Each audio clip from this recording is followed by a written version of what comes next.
नमस्कार, आप देख रहे हैं हिंदुस्तान न्यूज। मैं हूं आपके साथ हर्षिता। कुशलगढ़ में 22 जनवरी विधायक रमीला खड़िया आवास परिसर में आयोजित 7 दिवसीय श्रीमद् भागवत कथा में व्यासपीठ से प्रवचन देते हुए विष्णु महाराज शास्त्री ने कहा कि भगवत कीर्तन करने से ज्ञानी पुरुषों के साथ सत्संग कर ज्ञान प्राप्त करने और अपने जीवन को सार्थक करने का आह्वान किया। श्रीमद् भागवत कथा के तीसरे रोज शास्त्री ने कहा कि वैराग्य मानव को ज्ञानी बनाता है। वैराग्य में मानव संसार में रहते हुए भी सांसारिक मोह माया से दूर रहता है। उन्होंने अवतार सहित अन्य प्रश्नों पर प्रवचन दिए।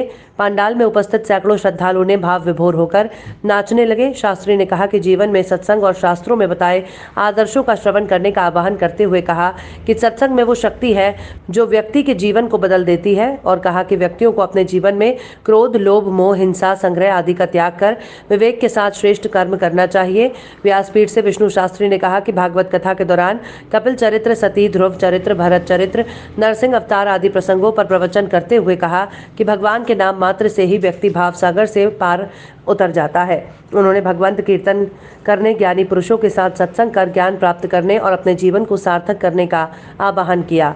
कहा कि श्रीमद् भागवत कथा श्रवण से जन्म जन्मांतर के विकार नष्ट होकर प्राणी मात्र का अलौकिक विकास होता है। जहां अन्य युग में धर्म लाभ और मोक्ष प्राप्ति के लिए कड़े प्रयास करने पड़ते हैं, कलयुग में कथा सुनने मात्र से व्यक्ति भाव सागर से पार हो जाता है। सोया हुआ ज्ञान वैराग्य कथा श्रवण से जागृत हो जाता है। कथा कल्पवृक्ष के समान है जिसके सभी इच्छाओं की पूर्ति की जा सकती है।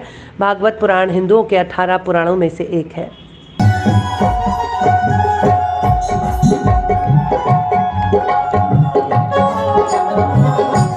धन्य यशोदा मैया